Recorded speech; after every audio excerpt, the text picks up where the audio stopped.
Muy bien, nos encontramos ahora en la lección 6, en la página 52, y vamos a hacer un repaso. Pregunta uno: ¿el Nuevo Testamento tiene como lema el cumplimiento de las buenas nuevas? Muy bien. Pregunta 2: los cuatro evangelios revelan a Jesucristo y el significado de Él para nuestra vida. Pregunta 3: Juan nos muestra a Jesús como Hijo de Dios y que tenemos vida eterna por, el libro dice conocerle, pero yo creo que mejor quedaría como aceptarlo, recibirlo y luego conocerle. Pregunta 4: Mateo nos presenta a Jesús como Rey y nos llama a ir en pos de él como sus discípulos. Muy bien.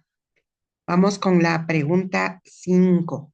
Ser discípulo es vivir bajo el señorío de Cristo, porque el discípulo no vive para sí mismo, sino para Cristo.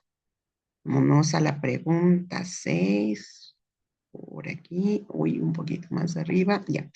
El discípulo es uno que sigue a Jesús, muy bien, pero sin que le importe lo que hagan los demás. Quiere decir que es un seguidor de Jesús y un hacedor de su palabra. Acuérdense que lo más importante es conocer la palabra, pero ponerla en práctica, ser hacedor de la palabra. Pregunta 7. ¿Jesús es el Emmanuel o Dios con nosotros? La palabra Emmanuel significa Dios con nosotros. Pregunta 8. Vemos su gloria, la gloria de Jesús, en lo que dijo como en lo que hizo. ¿Qué es lo que hizo Jesús? Sus maravillas. Estos hechos o maravillas revelan su compasión hacia las personas y su poder sobre todo, sobre las enfermedades, sobre el diablo, sobre la muerte y sobre la naturaleza. Vamos con el punto 9. El punto culminante en los evangelios es la obra en la cruz y la resurrección. Ese es el punto más importante que nosotros podemos leer en los evangelios, la obra de la cruz y la resurrección. Y en la pregunta 10 tenemos: el propósito de la obra de Jesús era el perdón de pecados. Resucitó Jesús y venció sobre la muerte. Muy bien. Hemos acabado la página 52 y ahora esta parte del panorama de la Biblia corresponde al Antiguo Testamento, que ya lo habíamos estudiado en otra página, por lo que nos vamos a pasar al siguiente cuadro que tenemos por aquí. Muy bien. Y este cuadrito se me vuelve un poco esquivo. A ver, vamos a bajarlo un poquito. Ahí se va un poquito, se va, se sube, se baja. Ay. Bueno, vamos a ver acá.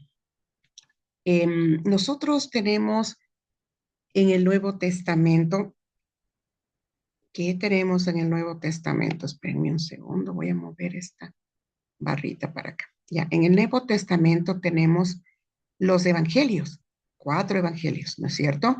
Que corresponden a las buenas nuevas de Jesús.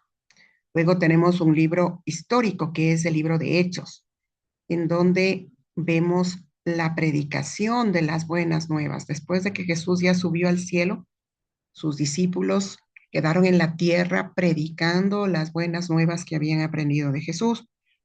Luego tenemos las cartas de Pablo, que tienen muchas indicaciones sobre cómo vivir la vida cristiana victoriosa. Las cartas universales, que también tienen el mismo mensaje: cómo vivir la vida cristiana victoriosa. Y el último libro, que es el libro profético de Apocalipsis, que se refiere a la segunda venida de Jesús. Ahí está, por fin logré ubicar los evangelios en la parte inferior del cuadrito. Muy bien, entonces con esto hemos terminado la página 53 y ahora nos vamos a la página 54. En la página 54 vamos a mirar que algunos temas se tratan en diversos evangelios. Nosotros tenemos el Evangelio de Mateo, el Evangelio de Marcos, el Evangelio de Lucas y el Evangelio de Juan. Pero si ustedes miran, hay algunos temas como el ministerio de Juan el Bautista que constan en el Evangelio de Mateo, en el Evangelio de Marcos, en el Evangelio de Lucas, pero no se habla en el Evangelio de Juan. Tenemos el tema del bautismo de Jesús, que se habla en Mateo, en Marcos, en Lucas, pero no se habla en el Evangelio de Juan. La tentación que Satanás le hizo a Jesús en el desierto, se habla en el Evangelio de Mateo, en el de Marcos, en el de Lucas, pero no se habla en el de Juan. El testimonio de Juan el Bautista solo se habla en el libro de Juan. El llamamiento de 5 de sus discípulos solo se habla en el Evangelio de Juan. Y el agua convertida en vino solo se habla en el Evangelio de Juan. Entonces nosotros vemos que en algunos evangelios el mismo tema es tratado, aunque a veces difiere un poquitito, pero la esencia del mensaje de cada tema es igual. La esencia es igual, pero ustedes ven que algunas cosas se tratan en los tres evangelios y no en Juan, y otros solo se trata en Juan y en ninguno de los tres evangelios. Muy bien, ahora vamos a ver el tema de el discípulo. ¿Quién es el discípulo? El discípulo es una persona que le sigue a Jesús, pero uno que hace lo que dice su palabra. Es decir, no es suficiente conocer, tener en la mente las cosas que pasaron, las indicaciones que dio Jesús, sus enseñanzas, sus milagros. No es suficiente. Lo que hace falta es poner en práctica lo que dice su palabra y sobre todo el ribete final, el contenido más importante, el, el hecho más trascendente es que nosotros sigamos a Jesús, hagamos lo que hace, lo que dice su palabra que debemos hacer, pero sobre todo que nosotros tenemos que amar a los demás como amamos al Señor. ¿Se acuerdan de ese gran mandamiento? Amarás al Señor tu Dios con todo tu corazón, con toda tu alma, con toda tu mente y a tu prójimo como a ti mismo. Entonces ahí está el compendio de lo que significa seguir, ser un discípulo de Jesús. Y con esto hemos terminado la página 54 que corresponde a la lección número 6.